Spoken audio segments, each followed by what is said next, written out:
Welcome to Sacrilegious Discourse. For this is what the Sovereign Lord says. Why do you need prophets to tell people who you are and what you want? If you can justify everything that the God of the Bible has done, then you can justify any of your behavior. A lot of this mentality is trickling into what is now mainstream right-wing Christianity. I am capable of empathy greater than this God of the Bible. This is a Bible that they tell kids. This is the good Lord. This is the good book. He is fantasizing about murder, mass murder. Head over to sacrilegiousdiscourse.com right now to find out how to leave us a review or support us on Patreon.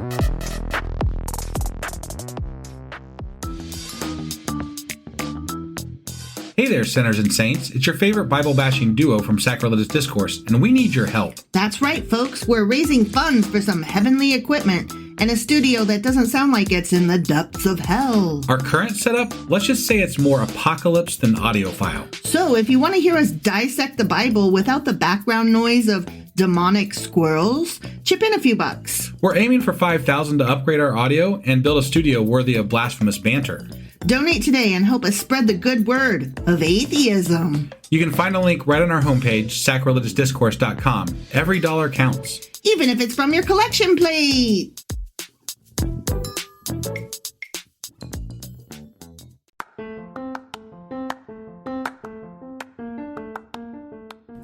Welcome to Sacrilegious Discourse. I'm husband. And I'm wife. Together we're reading the Bible for the very first time.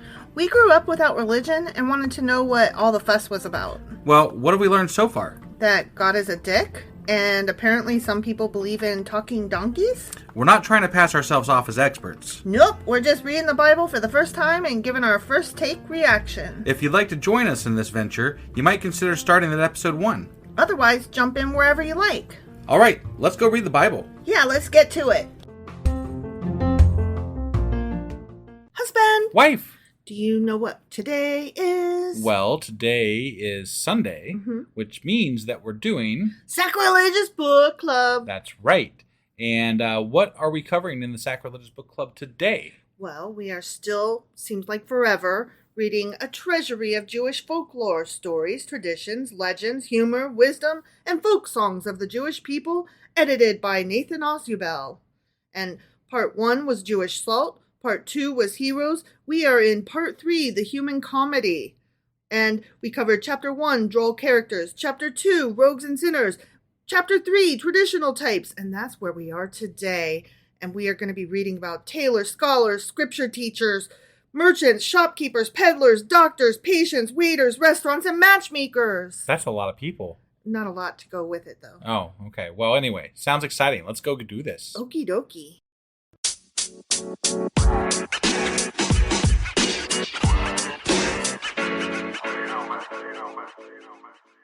All right, so we are going to start off with tailors. Okay. Okay? Yep. And the first story I'm going to read is on page 401, and it is called Napoleon and the Jewish Tailor.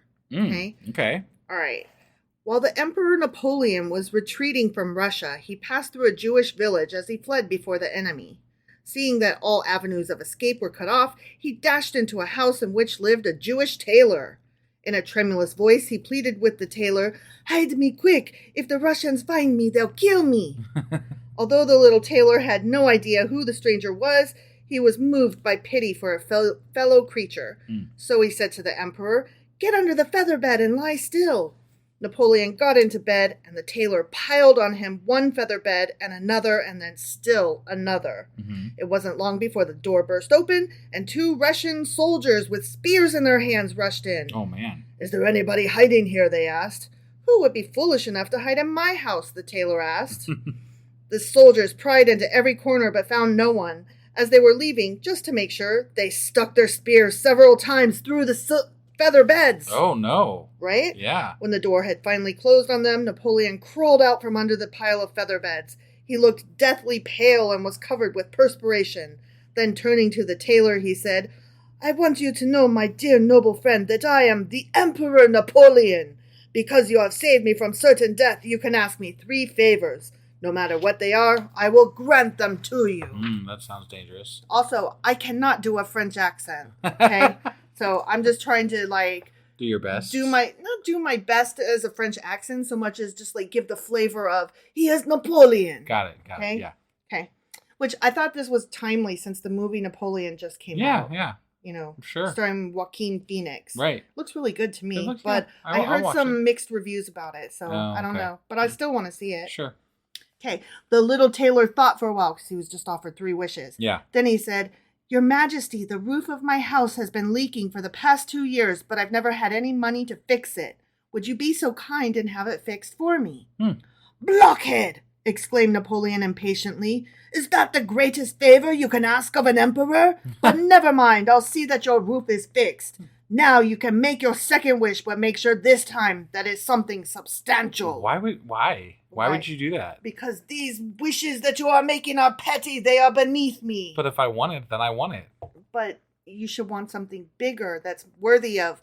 Because Napoleon's going to walk away from this with a story and he's going to say, this guy saved my life and I fixed his roof. Right. Okay. You know what I mean? He wants to be able to say, like, and I bought him a kingdom. Got or it. some shit like that. All right. Okay? Yep. The little tailor scratched his head. He was really perplexed. What on earth could he ask for? His face suddenly brightened. Some months ago, Your Majesty, he began, another tailor opened his shop across the way, and he is ruining my business. Would it be too much trouble for you to ask him to find himself another location? What a fool! Cried Napoleon disdainfully. Very well, my friend, I'll ask your competitor to go to the devil. Now, you must try and think of something that's really important. Keep in mind, though, that this is positively the last favor I'll grant for you. Oh, okay. The tailor knitted his brows and thought. Suddenly, an impish look came into his eyes. Begging your pardon, Emperor, he asked with burning curiosity, but I'd very much like to know how you felt while the Russian soldiers were poking their spears through the feather beds. That's such a weird... What? Right? Like, Yeah. weird, right? Right. Imbecile! Cried Napoleon, beside himself with rage.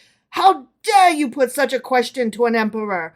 For your insolence, I'll have you shot at dawn. What the fuck? So said, so done. He called in 3 French soldiers who placed the little tailor in irons and led him away to the guardhouse. What an asshole. That night the tailor could not sleep. He wept and quaked and wept. Then he recited the prayer of confession and made his peace with God.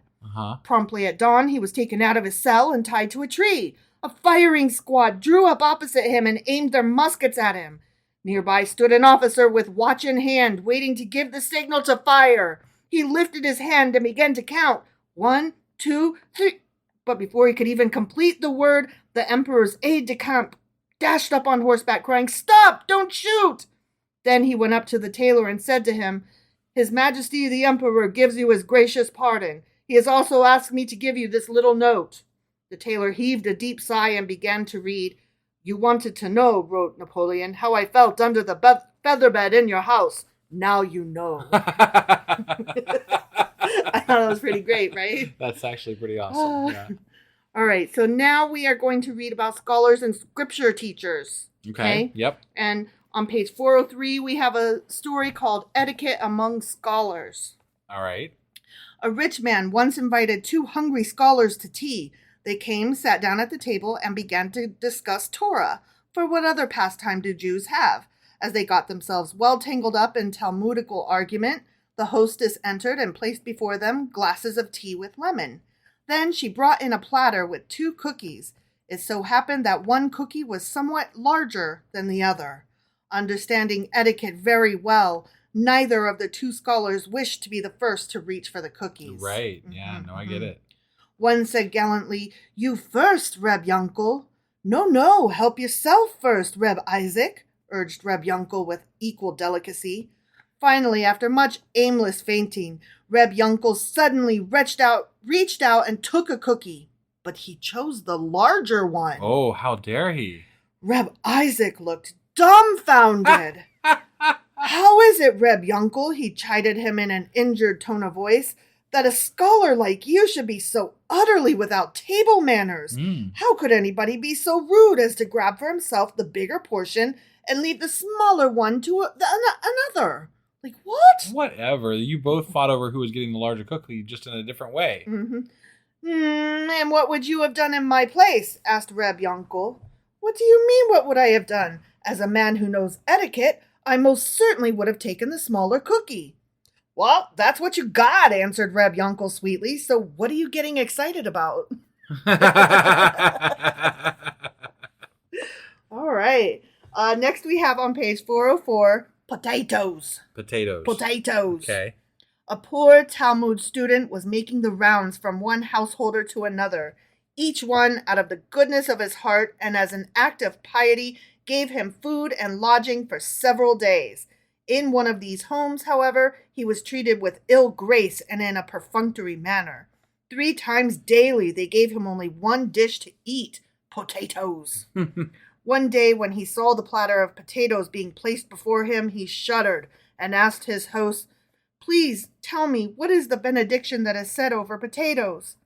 "What a question to ask!" exclaimed his host. "You're a Talmud student, aren't you? Why, even the most ignorant man knows that you say, 'Blessed are the fruits of the earth,' over everything which comes out of the soil."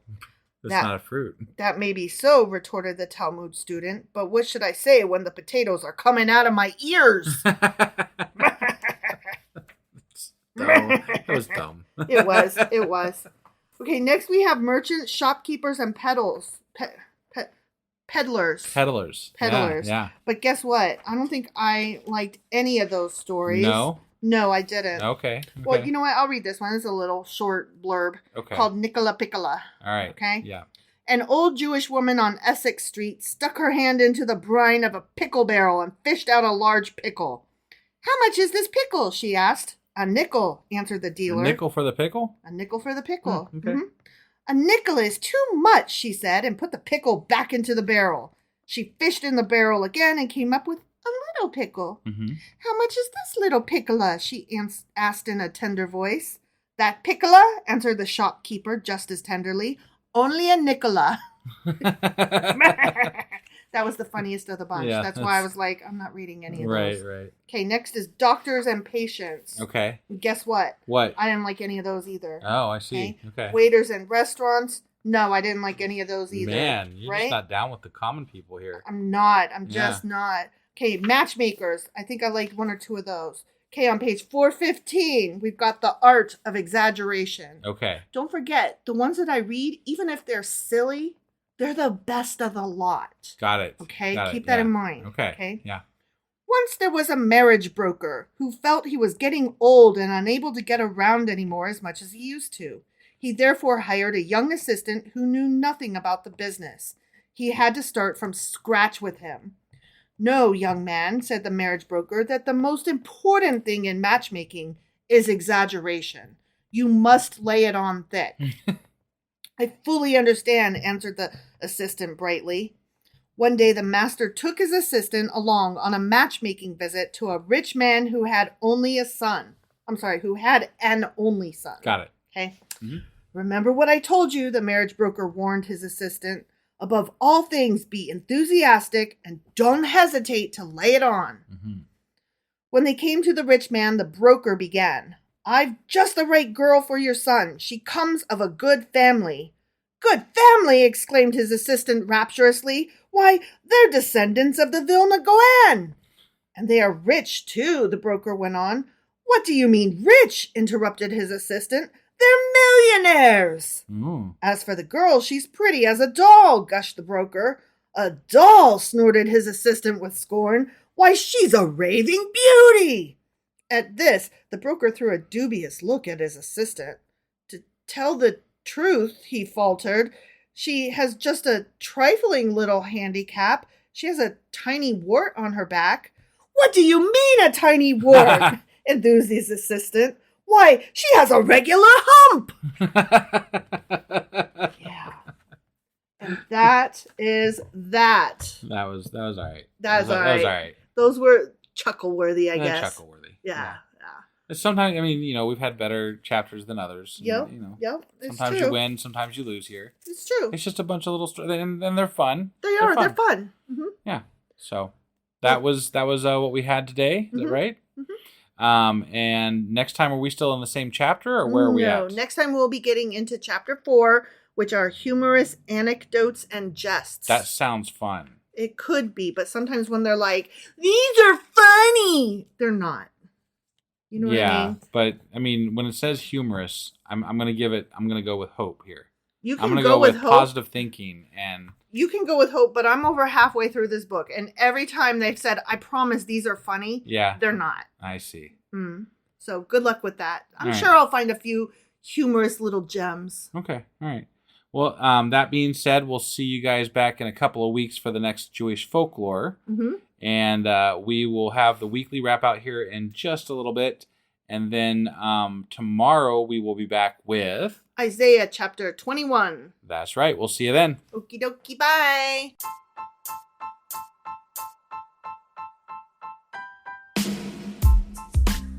Hey, wife, I guess that's the end? But husband, that's just sad. It doesn't have to be. We are on lots of social media platforms like Twitter. Our handle there is sacrilegious_D. For D's nuts. Oh my God. Stop doing that. Anyway, we're also on Facebook, Instagram, and Pinterest. There's a link to all of our social media sites at our website. Ooh, we have a website? Yeah, it's sacrilegiousdiscourse.com, where you can also find a link to our merch shop. We have a merch shop? Yep, we have podcast-themed clothing, mugs, notebooks, and more, as well as an atheist and science-themed products. Wow, our fans should really go check that out right now. Definitely. They can get in touch with us by sending an email to sacrilegiousdiscourse@gmail.com. But before they do that, we could really use some help. Oh yeah? With what? Well, it's not free running the podcast, and we need some financial support in order to get better equipment, which will free up time so we can concentrate on our podcast and our fans. Okay, so what should they do? Head over to patreon.com/sacrilegious discourse and sign up as a contributor on our podcast. Supporters there receive additional bi-weekly episodes that we record just for our Patreon members for as little as $2 a month. Also, we'd really appreciate it if you would like and subscribe on whatever platform you're using. And Apple Podcast reviews help us out tremendously. Like and subscribe, leave an Apple review, join us on Twitter, support us on Patreon. That's a lot of instructions. Don't forget to say thanks. Thanks. Okay, bye.